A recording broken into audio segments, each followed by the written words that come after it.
আপনার জীবনের শ্রেষ্ঠতম রাত্রি, আপনার গন্তব্যকে বেছে নেয়ার রাত্রি, আপনার জীবনের সকল ভুল ভ্রান্তি মুছে ফেলার রাত্রি।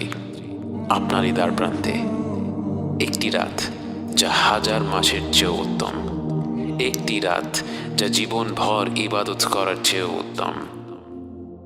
বিসমিল্লাহির রহমানির রহিম।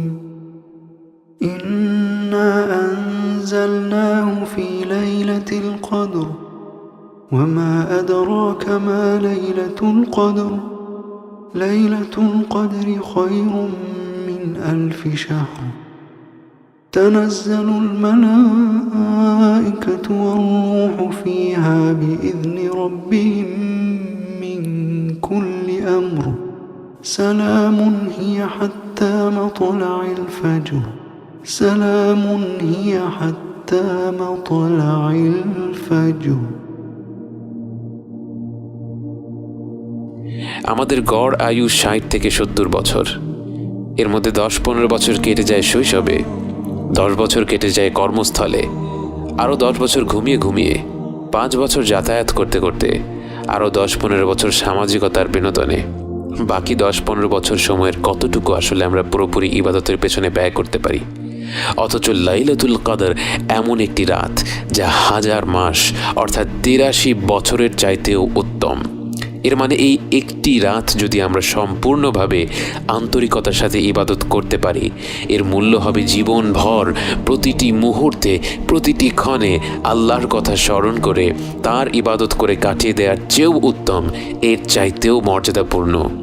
লাইলাতুল কদর এমন একটি উপহার যা পেলে মনে হয় আল্লাহ তাআলা আসলে আমাদেরকে জান্নাতে পাঠিয়ে দেওয়ার জন্য কারণ খুঁজছেন, অজুহাত খুঁজছেন। আমাদের প্রত্যেকে গুনাহগার, কেউ নামাজ বাদ দিই তো কেউ মিথ্যা কথা বলি, কেউ বাবা মায়ের সাথে খারাপ ব্যবহার করি, কেউ জিনায় লিপ্ত, কেউ মদ খেয়েছি, কেউ মাদকে আসক্ত। কত রকম ভুল ভ্রান্তিতে আমরা ডুবে আছি, অথচ আল্লাহ তাআলা আমাদের কারো জন্য লাইলাতুল কদরের মতো মহিমান্বিত রাত্রির দরজা বন্ধ করে দেননি, বরং এই রাত্রিটি যেন খাসভাবে আমাদের জন্যই তৈরি করা হয়েছে। আমাদের প্রতি আল্লাহর রহমত ও ভালোবাসা সত্যিই আমাদের কল্পনা শক্তির বাইরে। প্রথমত জেনে নিই লাইলাতুল কদর কবে। রাসূল সাল্লাল্লাহু আলাইহি ওয়াসাল্লাম বলেছেন, তাহাররাউ লাইলাতুল কদরি ফিল আশরিল আওয়াখিরি মিন রমাদান। লাইলাতুল কদরকে রমাদানের শেষ 10 রাত্রিতে খোঁজো। এটা সত্যি যে এছাড়াও অন্যান্য হাদিসে 10 রাত্রির বেজোড় রাতগুলো 27-এর রাত, 25-এর রাত, 29-এর রাত সহ বিভিন্ন রাতের কথা এসেছে, কিন্তু এ ব্যাপারে কোনো সন্দেহ নেই যে পুরোপুরি নিশ্চিতভাবে লাইলাতুল কদর পাওয়ার একমাত্র উপায় হচ্ছে শেষ 10 রাত্রির প্রতিটি রাতেই এর ইবাদত করা। মনে করুন একটি লটারি হচ্ছে, আপনাকে বলা হলো 1 থেকে 10 নম্বর টিকিটের মধ্যে যে কোনো একটি অবশ্যই জিতবে। আপনি কি তখন কোনো টিকিট বাদ রাখবেন? টিকিটের দাম যতই হোক না কেন, লটারি জেতার পুরস্কার তার থেকে লক্ষ গুণে বেশি। তাই এই বিরাট পুরস্কারের কথা চিন্তা করে আপনি 10টি টিকিটই কিন্তু কিনে ফেলবেন।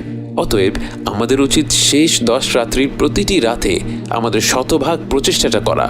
তার পাশাপাশি হয়তো যেই রাত্রিগুলির কথা বিশেষভাবে এসেছে, যেমন 27-এর রাত এবং বেজোড় রাতগুলো, সেই রাত্রিগুলিতে আমরা বাড়তি কিছু আমল করতে পারি। কিন্তু অবশ্যই অন্যান্য রাত্রিগুলিতে, বিশেষ করে 27-এর পরের রাত্রিগুলিতে যখন খতম তারাবি শেষ হয়ে যায়, তখন যেন আমরা আমাদের ইবাদত কোনোভাবেই কমিয়ে না দেই। এবার আসি লাইলাতুল কদরে আমাদের করণীয় কি।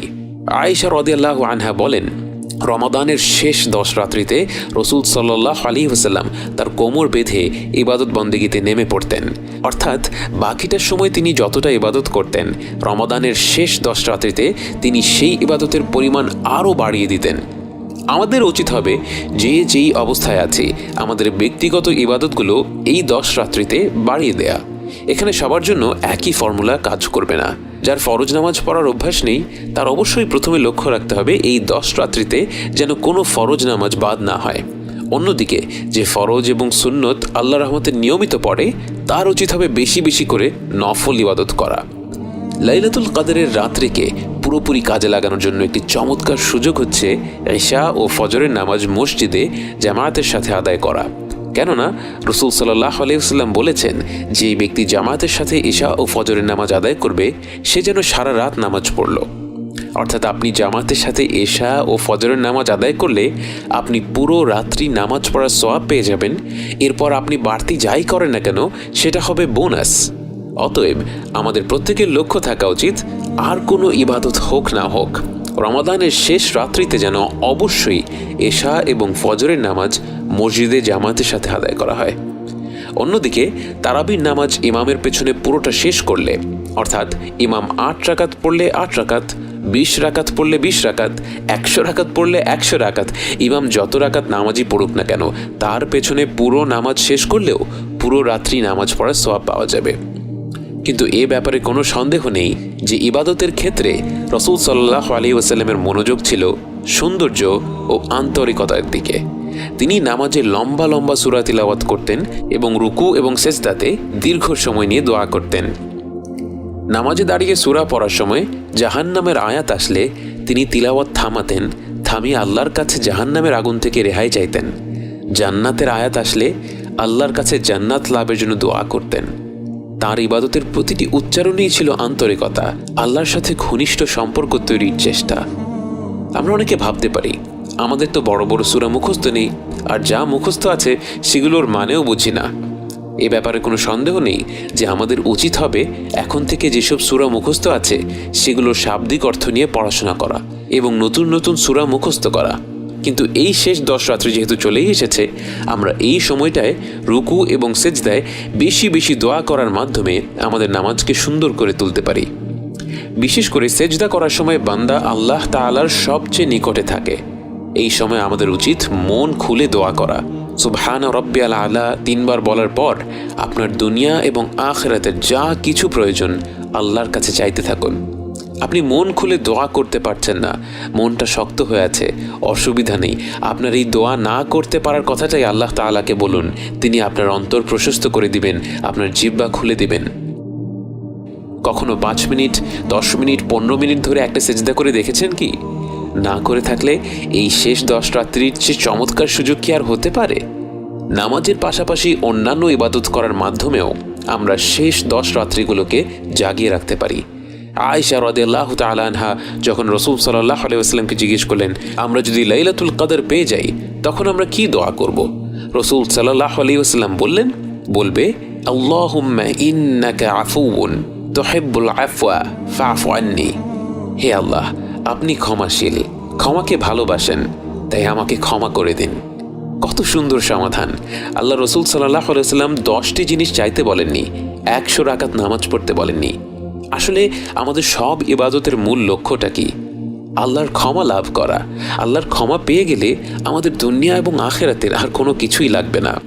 তাই রাসূল সাল্লাল্লাহু আলাইহি ওয়াসাল্লাম এই দোয়াটাই আমাদেরকে মহিমান্বিত রাত্রিতে বেশি বেশি করে করতে বলেছেন। সেই সাথে যেই বোনদের এই সময় নামাজ থাকবে না তারাও অন্যান্য জিকির আজকারের পাশাপাশি আল্লাহর কাছে হাত তুলে এই দোয়াটি বেশি বেশি করার মাধ্যমে লাইলাতুল কদরের পুরো ফজিলতটাই আদায় করতে পারবেন। শ্রেষ্ঠ এই মাসের শেষ 10 রাত্রি হলো আপনার ব্যক্তিগত ক্যানভাস।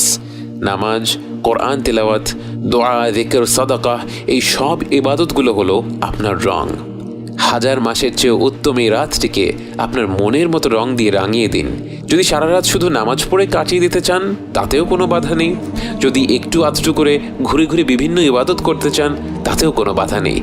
এই রাত জুড়ে গোটা মহাবিশ্বের কানায় কানায় ফেরেশতা দিয়ে ভরে যায়। তারা তাদের রবের ইবাদত করতে থাকে, গুণগান গাইতে থাকে। 10টি রাত তাদের সাথে যোগ দিন, অনন্তকাল এর প্রতিদান উপভোগ করুন। আল্লাহ আমাদের সবাইকে লাইলাতুল কদর পাওয়ার এবং ইবাদত দিয়ে জাগিয়ে তোলার তৌফিক দিন। আমিন।